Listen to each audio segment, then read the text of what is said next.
একটা ডোবার মধ্যে অনেকগুলো ব্যাঙ লাফাচ্ছে। তার পাশে ছোট্ট একটা বেড়ার ঘর। সেখানে শরীফাকে নিয়ে উঠেছে কলিমুদ্দিন।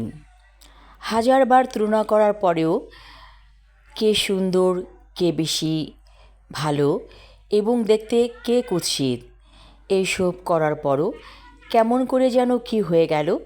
একদিন রাতে শরীফা এসে বলল, আমার সাথে চলেন। তখন কলিমুদ্দিনের বউ ঘুমাচ্ছিল। কলিমুদ্দিন রুমে যেয়ে তার টাকার থলেটা কোমরে গুজে নিল। তারপর শরীফার হাত ধরে বেরিয়ে গেল। কেউ দেখল না, কেউ বুঝল না কোথায় গিয়েছে দুজনে। একটা বাসে উঠে পড়েছিল ওরা দুজন। তারপর বাস যখন থামল, সেটা কোথায়, কোন এলাকা কিছুই জিজ্ঞেস করলো না। হেঁটে হেঁটে অনেক দূর চলে এলো বাস থেকে নেমে। তারপর একটা ছোট রুম ভাড়া করলো। বাড়িওয়ালা জিজ্ঞেস করেছিল, আপনাদের সন্তান কোথায়? তখন ওরা বলেছিল, আমাদের সদ্য বিয়ে হয়েছে, সন্তান নেই। ছোট্ট বেড়ার ঘরে সংসার পাতল দুজনে, যদিও তাদের বিয়ে হয়নি। ঘরের পাশে পানা ডোবা, সেখানে ব্যাঙ লাফায়, ছোট ছোট মাছও আছে মনে হয়। দিনগুলো কেটে যাচ্ছে। কেমন করে যে 15 দিন পেরিয়ে গেল কিছুই হিসাব নেই। এত সুন্দরভাবে দিন কাটছে। এটা কি হলো?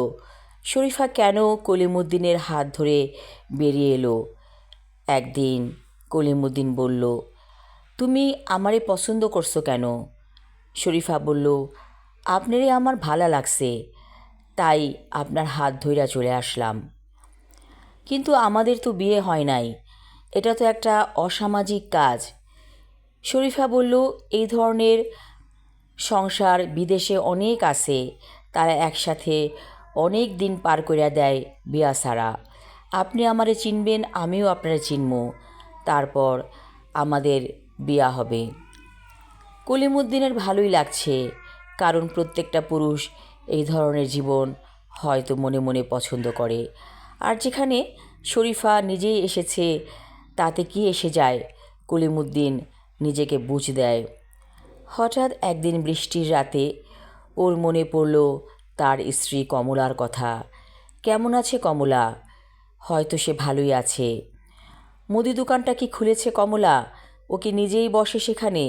হয়তো বসে, কারণ কমলা সব পারবে, এ বিশ্বাস আছে কলিমুদ্দিনের।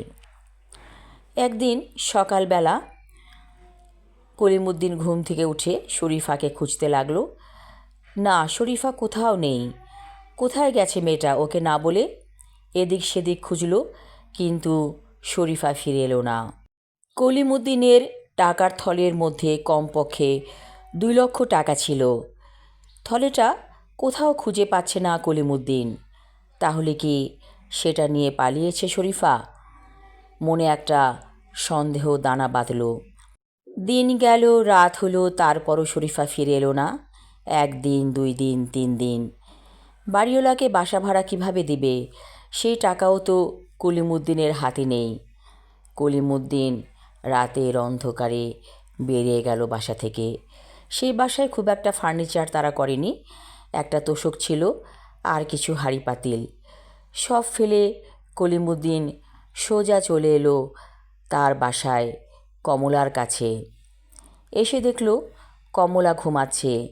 জানালা দিয়ে 3টা টোকা দিল কলিমুদ্দিন। মাঝে মাঝে যখন কলিমুদ্দিন রাত করে বাড়ি ফিরত, তখন এভাবে 3টা টোকা দিত এবং বলা ছিল 3টা টোকা দিলেই যেন দরজা খুলে দেয় কমলা। কমলা দরজা খুলে দেখল ওর স্বামী সামনে দাঁড়িয়ে আছে। বলল, ঘরে আসো। কলিমুদ্দিন ধীর পায়ে তার রুমে প্রবেশ করল। কমলা বলল, তুমি এতদিন কোথায় ছিলা, কী করছিলা? আমি কিচ্ছু জানতে চাই না। যা হইছে হইছে, সব ভুলা যাও। আমিও এগুলা মনে আনুম না।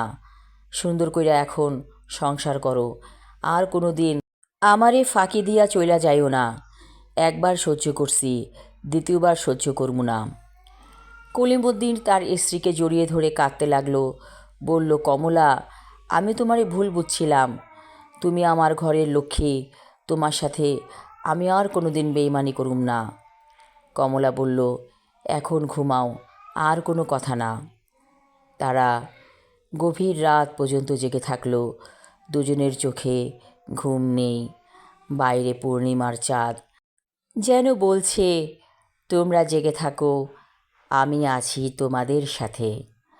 আমি আমার লেখা ছোট গল্প ফাঁকি পর্ব 3 এবং শেষ পর্ব পড়লাম। ধন্যবাদ।